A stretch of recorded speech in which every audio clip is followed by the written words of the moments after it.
Tell us a little bit about the book, Absolutely. where you can get the book. Yes. Well, I mean, you can buy the book on Amazon. Tige did say it is a bestseller on Amazon. Yes. And I want to actually, this is actually a multi-author book. So I have a chapter in this book, and it's called The Saga of Arrested Rebel.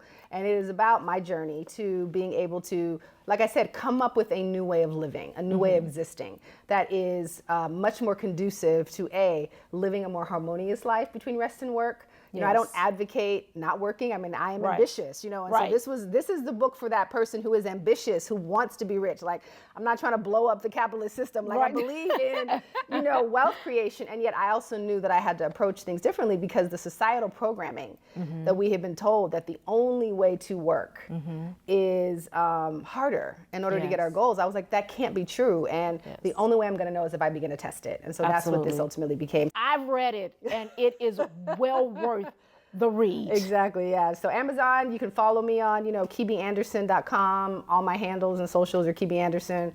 So yeah, I mean, I'm on a book tour, so I will be ideally coming to a city near you. So if anybody wants to come out, please email me or follow me, tag me.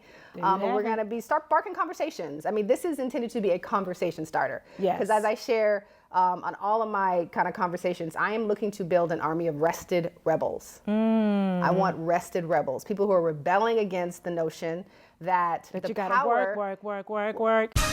Hello, and welcome to the Leadership Reality Podcast with your girl, Tige Charity. This podcast is for C-suite leaders to discuss their experiences and provide insight, encouragement, and inspiration for seasoned and inspiring leaders, offering valuable solutions to today's challenges that will inspire, ignite, and invigorate new and seasoned leaders to walk in their God-given authority with compassion, kindness, and empathy. So sit back, relax, and be prepared to be inspired with today's episode of Leadership Reality. Thank you.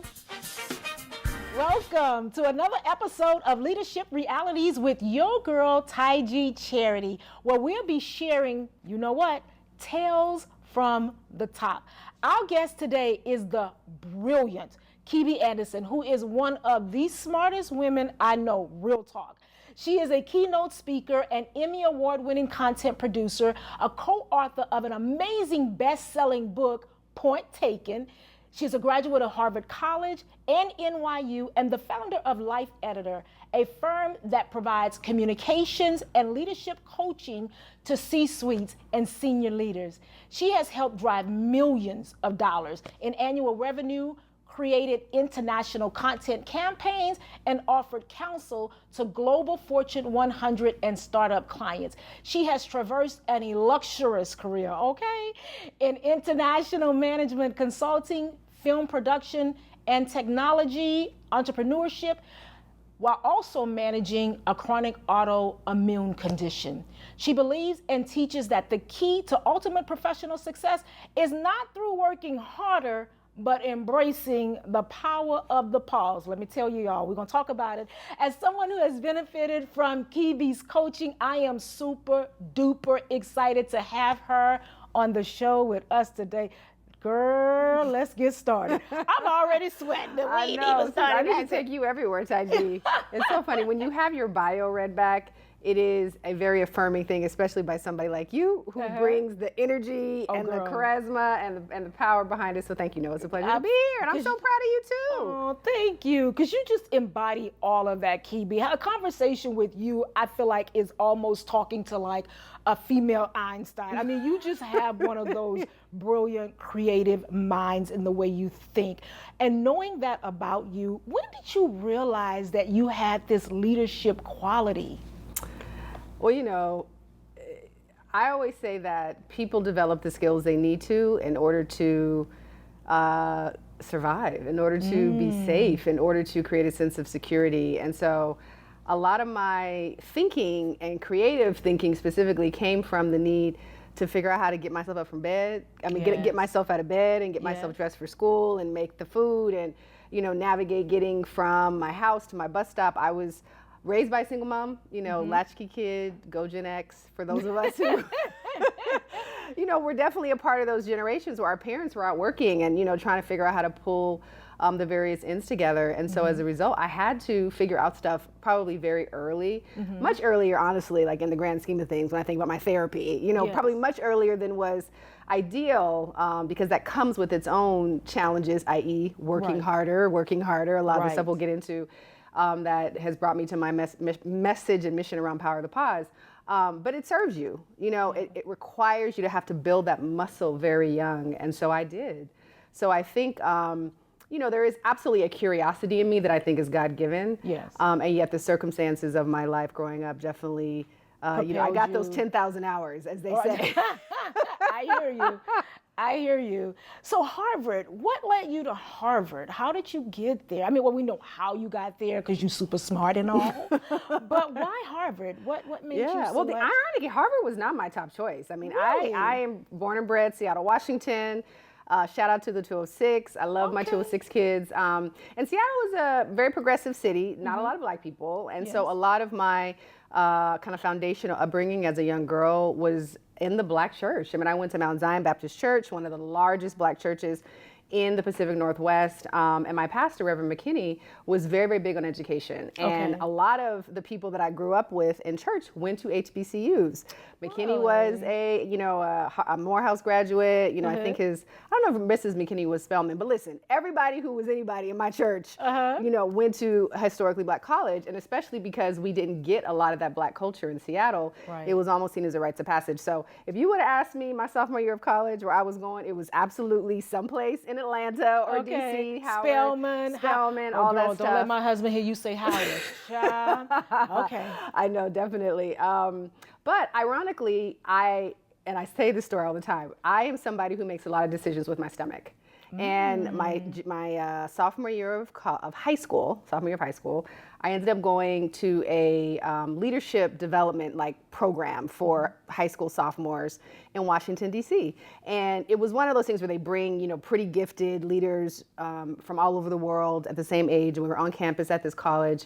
And I met a girl from Singapore. And we just really hit it off. And long story short, she was telling me how amazing Singapore was. The food was so delicious. Having been raised in a city, Seattle, where a very large Asian population was, I was like, wait, you mean I can get delicious food that I like to eat every day? Right. Long story short, ended up moving to Singapore. And it was in Singapore that I met a Black family. Really? Well, how old were you when you moved? I was 16.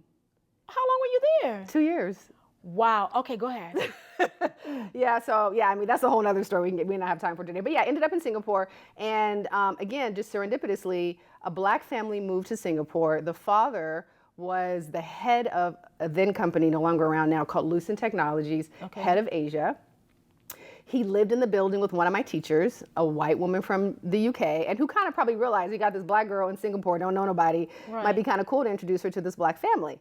Fast forward, they become my surrogate family in America, and when college time came around, and I'm looking at this man who in many ways embodied what I had always dreamed of. Black man, you know, international, travel, running things. You know, I knew at that time I wanted to do stuff in business, and when I started asking him about schools, he was like, Kibi, you know you can get into a pretty good school right now. And, you know, the idea of Ivy League was coming up, you know, it was our kind of beginnings of our second year where we had to start thinking about colleges. And I was like, I'm trying to go, Right? He was like, well, here's the truth. He's like, no knocking, you know, HBCUs. He said, but if you are really interested in doing something internationally, having a name that travels globally matters. Yes. And he was like, and I hate to tell you, a lot of at that time especially, because we didn't have a vice president, you know, who had gone to, you know, an Howard HBCU, University, all that kind of stuff. Right. She was like, folks will know Harvard, Columbia, Stanford, Yale, Princeton. He's like, those are the schools that we know wherever you go, people recognize them. And so it just kind of got me thinking. And long story short, I applied to all of those, got into all of them. Of course you did. And Harvard was the best. So that's where I went. Oh my God, that is so impressive. I love it. And at Harvard, you actually studied business, right? International business. And when you graduated Harvard, I think I remember after you graduated Harvard, didn't you take on an executive role at, was it Bloomingburg? Well, so, I mean, I came out of Harvard initially working in management consulting. So I worked for a company back then called Monitor Company, which was on par with like the McKinseys and the BCGs, like a fairly global and very successful strategy consulting firm. And then from there, I came to California. And so ironically, I spent about, 10 years or so working in and around the entertainment industry. So I Okay. spent years, working as an assistant to a writer director. So that was my early years after school. I Okay. pursued my passions around storytelling. But as you shared, or maybe as you sort of asked, ultimately, I began to see the shifts in the industry. And I will tell you, one of the gifts when you talk about leadership that I've always had was kind of seeing where the puck is before it gets there. Yes. And y'all, I mean, I'm not a spring chicken, even though I probably look amazing. Yes, that you black do. don't crack. Yeah, look. But when I came to LA, like Google didn't even exist. Like Google literally was a new thing. The idea of iPhones and Right. none of that existed. So imagine being in the industry 10 years where initially film is everything, and to talk about digital is like blasphemy too. Digital becoming, okay, well, what is this thing? And I'm seeing this new platform called Facebook, and I began to realize, okay, things are changing. Yes. Like the way content is being made for the last umpteen decades is going to change. This technology is about to blow things up. So I began to realize I need to take a step back because I couldn't envision it. Like all I could see was what was in front of me. And so for me, that has always been a sign to begin to get curious. And so for me, that became grad school, moved back east, decided to go back and get my MBA. And that's when my rebranding as a digital media expert came to be. So post that, ABC News, I ran strategy and operations for the digital business. And then Bloomberg Media, I headed up global strategy and business development for the media brand there. So all of this happened after grad school? After grad school. This is amazing. What was it like working in such large businesses, corporations, in a leadership role? Because I'm sure you were quite young in those positions. What was that like? How did you navigate that? What were some of the highs and some of the lows in that position as a young, emerging leader? Yeah. Well, I would definitely say one of the highs was being able to be a part of big projects. Yes. Prior to going to B school and prior to coming out and working for such big brands, and I'll be frank, when I went to business school, my whole goal was I want to work for a big brand. Yes. I had worked for smaller companies, ran my own production company for years, so I realized that there was a skill set that I needed to develop around managing at scale. So, Bloomberg, has the biggest newsroom in the world, so having to think at scale around building new business opportunities, thinking about content as a way to, draw audiences, to drive revenue, and to have to think about the complexities that go into it. It's not just LA, it's like every global office, different languages, different cultural practices when you're thinking about putting deals together, having to manage cross-department and industry collaborations. That was the first time I had to make things happen from a revenue driving perspective. Right.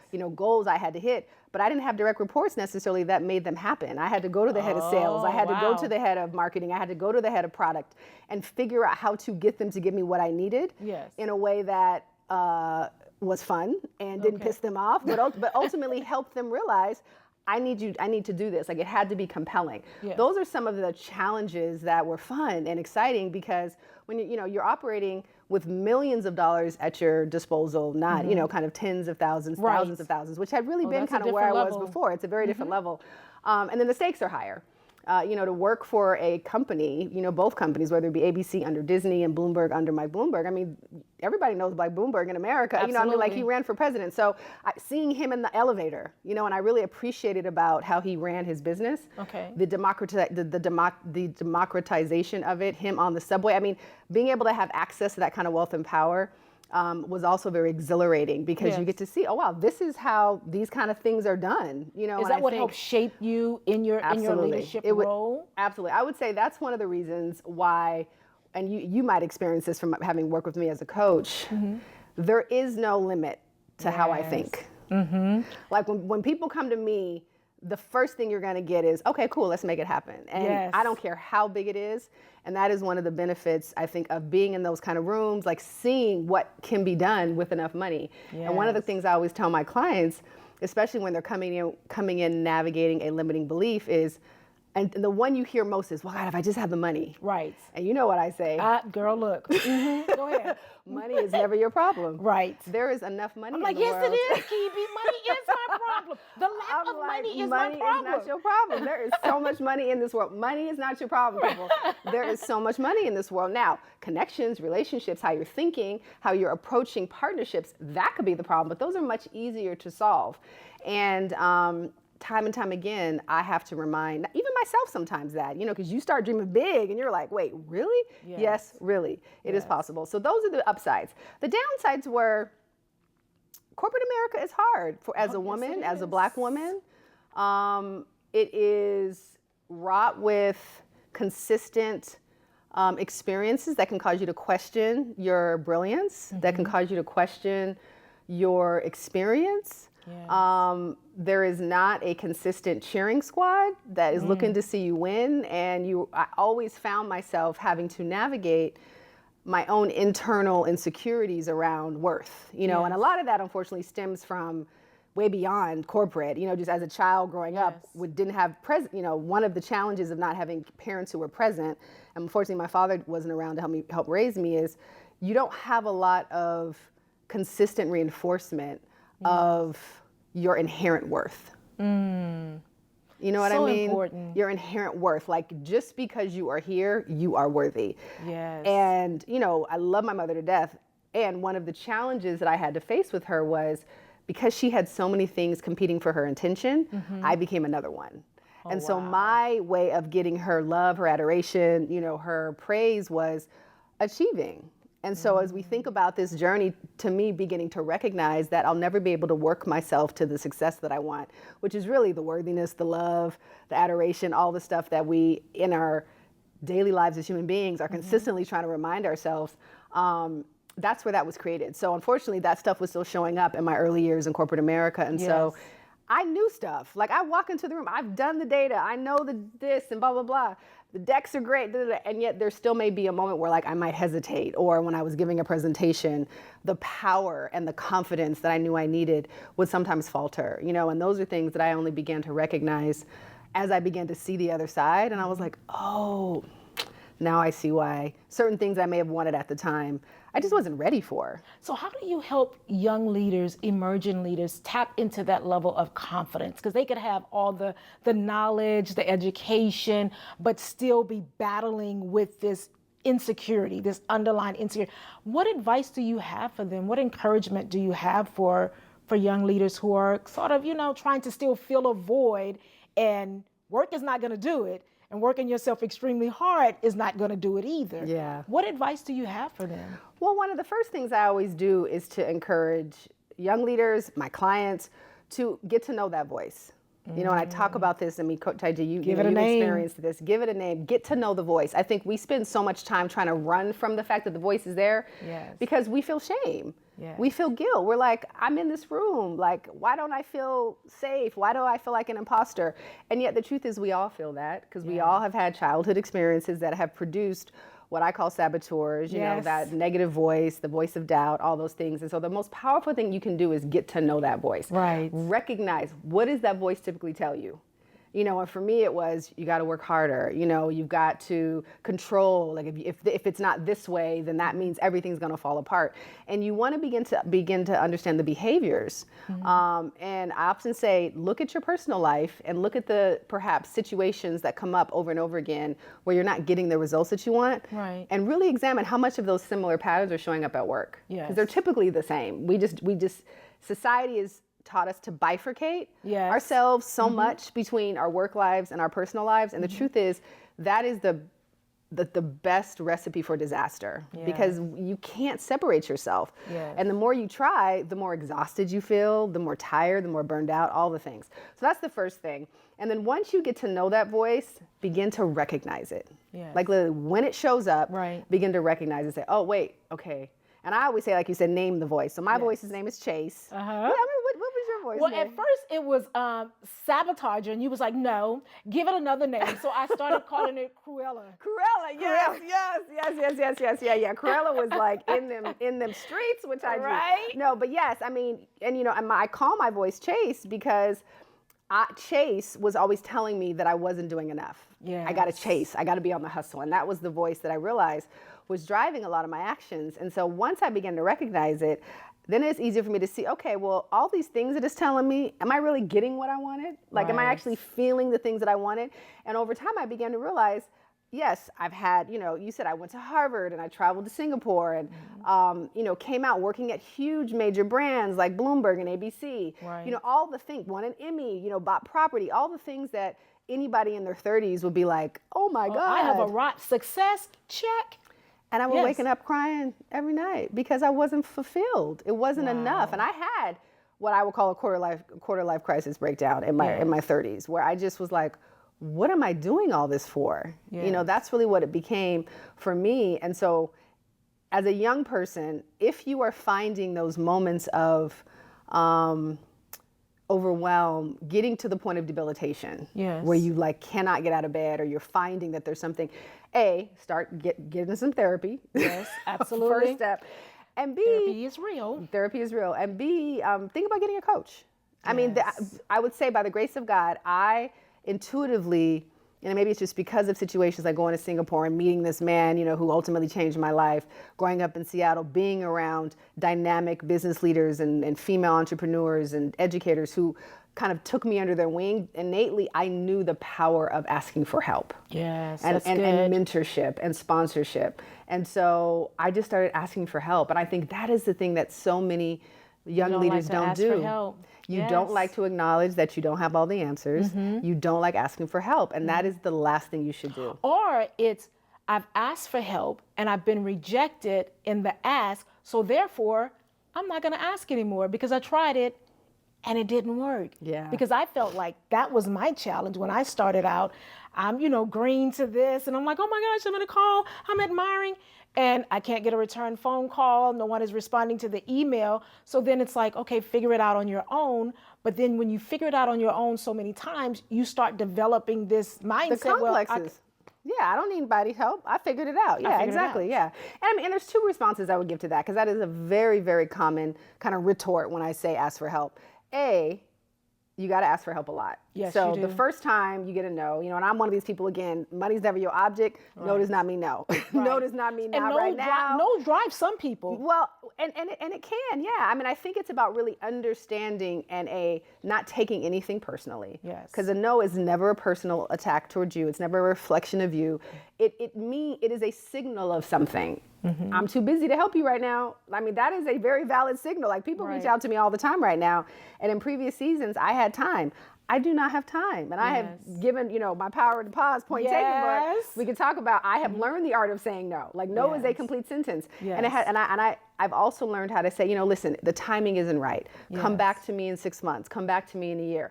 Those who follow up with me really needed my help. Yes. Those who didn't, clearly, it wasn't that essential. Right. Or you solved your problem another way. And I think that's the alternative, response I give to people who tell me, why ask for help? And they didn't say yes. I said, okay, well then who else did you ask for help? Yes. Because somebody will help you. Now, how you ask for help also matters. Absolutely. Because I've had a lot of young people. You're a great communicator, though, Kibi. We've role played before, and you back me in the corner. And I'm like, don't care. But you have excellent communication skills. Not everybody has. Well, but that is the other thing I was going to say. How you ask for help matters. And so as a young person, I would absolutely encourage you in your early career to master the art of communication. Yes. To really begin to study the art of how do you deal with feedback? How do you deal with rejection? How do you approach telling people tough things that they may not want to hear? Like, really spending the time, because in your early years, it may not be as important because you are really being hired to do things. Like, you're being checked. When you get into those senior leadership positions where, we're talking now, it's not about how you do, it's about how you be. Yes. It's about the energy you bring into a room when it comes to your team, so that they feel energized, seen. Like, those are feelings. Yes. And so your ability to evoke those feelings is directly correlated to your ability to communicate effectively. And so when you're younger, you can try it out without big risks. Right. When you're older, you're a CEO, you got a staff of 30, you got to hit payroll every month, and you have people that don't know how to talk to each other, that don't know how to collaborate, that are backstabbing, that are having conversations after the fact, that are like, those stakes are real. Yes, so I would use your early years to really begin to practice that stuff. Lean in. I mean, One of the other things for me that has been very instrumental in my success is I lean into feedback. I ask everybody, what could I do better? That's good. And a lot of people don't want to hear that. And when they do hear it, then their immediate answer is to start trying to rationalize it. Yeah. So my other big defense advice mechanism is do not look to rationalize feedback. Just say thank you. Yes, that's good. In the moment, because as soon as you start trying to say, oh, well, no, it was because of this, and I'm tired and I don't want to give you more feedback. Wow. Therefore, you're cutting off the most vital source of data you can leverage to grow. That takes a level of maturity. It absolutely does. So I'm saying start young. Yeah, you heard that right. Start young, okay? Start young. I mean, these are all things that as a young person I did. And so now as an adult, absolutely haven't mastered it. I mean, I do a whole group coaching cohort called How to Communicate Like a Pro. Right. How to say tough things with a soft touch. And a lot of that was born from my struggles as a leader, learning how to say tough things without pissing people off. My tone problem. How many Black women get told you have a tone problem? I mean, I heard that quite a bit. And so even though I got practice as a young person, it's only when the stakes really matter that you really are able to test, oh, okay, I got some of this, but some of this I need to work on. Right. And so that is where a lot of my efforts today, as a coach and really focusing on like CEO, C-suite leaders comes into play, because you all are going to change the world. At the end of the day, you all are going to change the world. Your work with, Kids in the Spotlight, any of my other clients, coming up with products that are here to help people's lives better. And so the sooner I can get you all to be able to access a freedom and a level of depth that is really attuned to what your end client needs, what your stakeholders need, what your funders needs, the faster you get to being able to unlock everything you need to make your dreams come true. And that's what I'm here for. Like, I know that is my purpose, why I was put on this earth. Yes. Oh my God, this is so good. There is so much to just unpack, because there's been so many like pivotal moments in your life and in your career. And we're gonna get to Point Taken and Power of the Pause. What brought you to Power of the Pause? How did we get there? Tige, and I do keynotes around this talk. Girl, I was tired. And when you get sick and tired of being sick and tired, you figure out what we gotta do. Figure it out. Right. Literally, I was exhausted. Exhausted. And to your point, necessity is the key to innovation. I was like, this is not working for me. I have been doing this for 20, almost 30 years, and I'm not getting the results that I want. And I always ask people, whenever you are in a state of paralysis, overwhelm, anger, frustration, look and see the behavior pattern and ask yourself, okay, I'm not getting the results that I want, so what do I need to look at? What did you want, though? What results were you looking for? I wanted to wealth creation, like financial freedom. I wanted to be in a loving partnership and marriage. I wanted to have a successful business. I wanted to be able to write and release a lot of my ideas, into the universe. I mean, I had all of these things built up. I worked in entertainment. I worked with writers. I had secret, dreams of being a writer myself. I've worked and built, global businesses. I've wanted to always build my own business. And I would say even, more recently with my coaching business, like really knowing I wanted to be an entrepreneur. That was something that I worked through in my corporate years, having worked in smaller places and loving it, but also realizing I want to get the experience at the big kind of global brand, Fortune 100. And ultimately realizing, no, I like building. Like, I'm a builder. So that's really kind of how that evolution happened. But I was working my butt off. Yeah. And I wasn't seeing the money. I wasn't seeing the partnership, the love. I wasn't seeing the success with the business.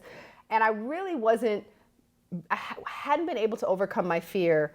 And again, this is that chase that the only way that I would be able to be successful as an entrepreneur involved me having to work myself to death. And as much as I wanted it, like, that never felt like a really exciting choice to make. I would see these entrepreneurs, and you see like, I'm sorry, I'm blanking now. The guy who founded Apple. You look at Steve Jobs. Bill Gates. Oh, no, Steve Jobs. Yeah, Steve Jobs. But see, like, a lot of these folks, kind of like mavericks, died in his freaking, late, early 50s. You look at Reginald Lewis, who was a big, big inspiration for me. First Black man to own a multinational company in the 80s. Died in his early 40s from brain tumor. So when I think about the people who were able to get there, brilliant, everybody has their path, different time frames, and yet I began to say, is this the only way? Right. And even my desire to not have that, I ultimately realized that that's what was happening because I had to deal with this, very, very debilitating autoimmune condition. Yes. So I was tired, and not only that, I was also on the brink of severely debilitating and almost killing me in my lifestyle. Wow. Like I had got to the point in navigating this illness where I'm 100 pounds. I'm being carried to the bathroom because I can't, wash my body. I'm dealing with extreme pain related to ulcer development. That was also a function of my illness, a symptom of it. And, I don't wish that kind of pain on anybody. I talk about it in the story, but just the physical manifestation of bodily pain is the most inciting thing that anyone will ever need to do to really ask yourself, okay, what is going on? And I talk about this in the book. My inciting incident finally was sitting in a hospital bed, 100 pounds, like I said, attached to a whole lot of tubes, dreaming of pitching my business to investors and traveling the world and speaking on stages. And yet all I could do was wait for the next hook up to an IV to try and pump drugs into me. And I just had to finally sit there. And one of my dear friends, who's I love her to death, Ida Rodriguez, a comedian, you all probably know her, go check out our HBO special, came to visit me in the hospital and, said to me, Kibi, you are the most brilliant person I've ever met. Like you said, you have brought your brilliance to help Fortune 100 companies, CEOs, Emmy Award, everything. I don't understand why you will not use that brilliance to help heal yourself. Wow. Like that is humbling. Yes, it is. For somebody to use your own brilliance against you. Right. And it takes a friend who really knows you to help you see. Absolutely. And that was the truth. I was like, I'm not worth my own brilliance. Woo. Oh, girl, hold on. I need a drink. When I think about it now, I get emotional because when you get back to that worth conversation, yes, I wasn't worth my own brilliance. That's what I had to sit and reconcile with. Wow. And so it was in that attempt, in the desperation, let me be clear, in the desperation to begin to ask this question, Kibi, why are you so unwilling to rest? Yes. Is where I began to really address my programming and come up with a new way of approaching. Well, I thank you to your friend who loved you enough to use your own brilliance against you, because that birth, point taken, that birth, power of the pause, and all those amazing things. And I know we're wrapping it up, but just tell us a little bit about the book, where you can get the book. And then the last question I have for you after you tell us that, what leaders have you admired? So let's go for it. Yes, well, you can buy the book on Amazon. Tige did say it is a bestseller on Amazon. Yes. And I want this is actually a multi-author book. So I have a chapter in this book, and it's called The Saga of Arrested Rebel.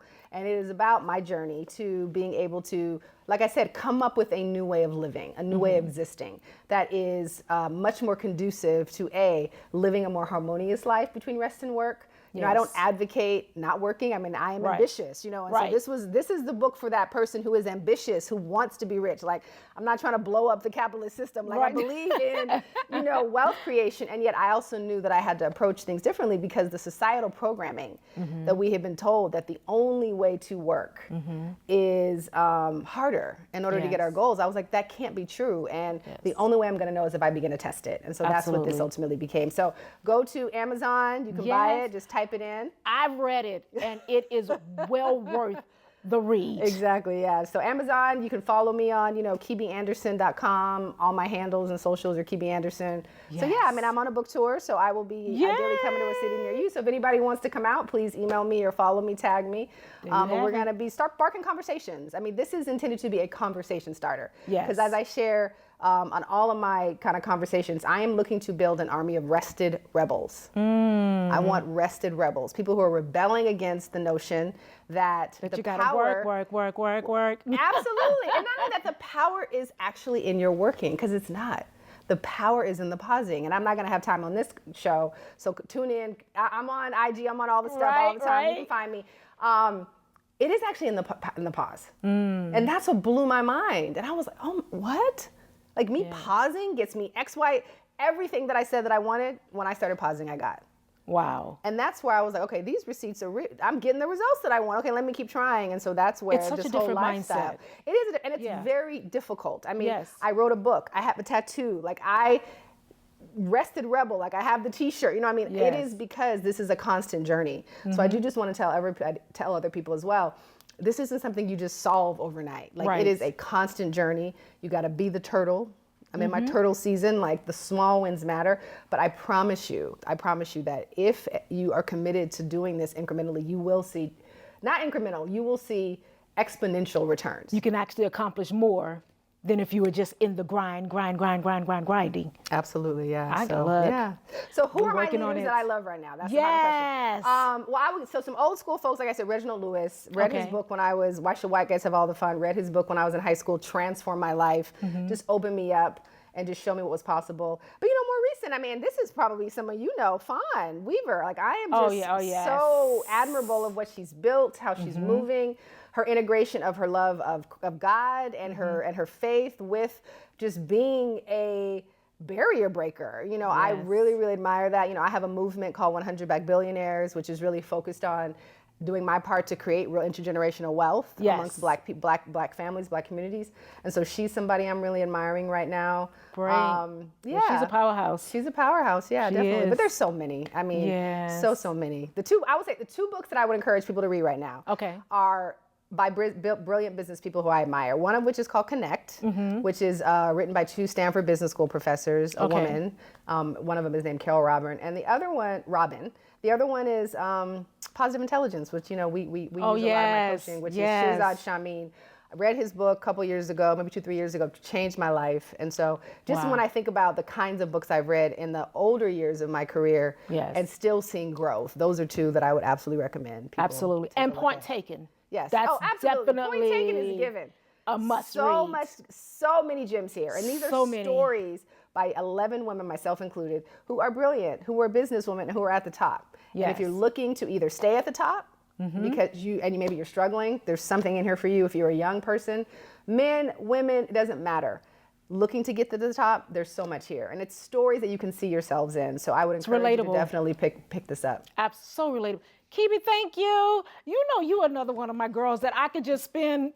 I say that, that's because I think I have the best guests. You got the best people that in your come circle. and hang out with me, and I'm so grateful for you. I'm so grateful for your leadership. I'm so grateful for all the wisdom that you share. I'm just grateful for you being Kibi and being real and so approachable. Yes. Like you are that girl, even if you don't have the time to invest in someone, you communicate so beautifully that maybe now is not the time, but check back with me. Yes. Come back, let's talk. And I just love that about you because you love seeing people win. I do. That is my favorite thing. You love seeing people win. I know when Kibi told me years ago, she was like, I'm just so proud of you. I'm like, Kibi proud of me? It's like a little kid, Kibi proud of me? Well, because I know your story, girl. Yes, so you do know my story. We are today from a prayer in a Bible study group. Right.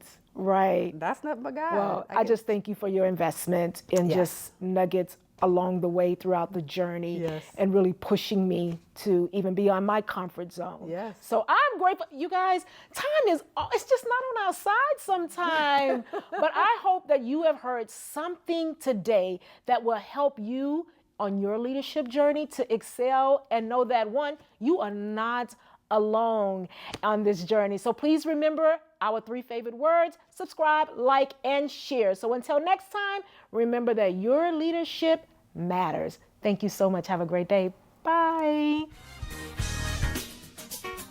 All right, ladies and gentlemen, that is our show for today. I hope you were inspired and you gained some valuable nuggets that will help you to become a better leader and to walk in your God-given authority. Bye until next time.